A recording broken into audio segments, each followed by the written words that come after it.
आज लेके आई ये इनलेट पाइप नल में फिट करेंगे और कितना इजीली ये फिट होता है देख लीजिए। पहले इसको ऐसे खोल लेना है। खोलने का बाद इसका मुंह थोड़ा अलगा करना है और चारों जो स्क्रू रहता है उस स्क्रू को भी ढीला करना है। आज हम लगाएंगे ये प्लास्टिक का नल पे।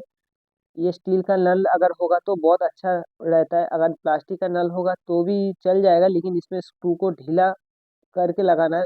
एकदम ज़्यादा टाइट करेंगे तो प्लास्टिक का नल फट सकता है। तो इसमें पूरा अंदर का जो वाशर है उसको पहले खोल लेना है। खोलने का बाद इसमें जैसे था वैसे लगा के फिर इसमें चारों स्क्रू को ढीला करके तब आप लगा पाएंगे। ये बहुत सारा प्लम्बर लोग इसको लगा नहीं पाते, लेकिन अगर ये वीडियो देख लीजिएगा तो ये आपको इजीली समझ में आ जाएगा कैसे इसको लगाना है। तो चारों स्क्रू पहले थोड़ा थोड़ा करके टाइट कर देना है।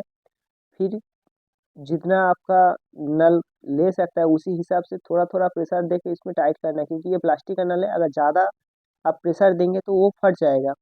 तो थोड़ा थोड़ा करके चारों साइड में या तीनों साइड में आप टाइट कर दीजिएगा, और नीचे वाला जो नीला टाइप का रहता है वो थोड़ा कस दीजिएगा। और देखिए ये मेरा लग गया है। मैं ये नल को खोल रहा हूँ, पानी लीकेज नहीं कर रहा है। देखिए ये मैं दबा रहा हूँ, पानी लीकेज नहीं कर रहा है।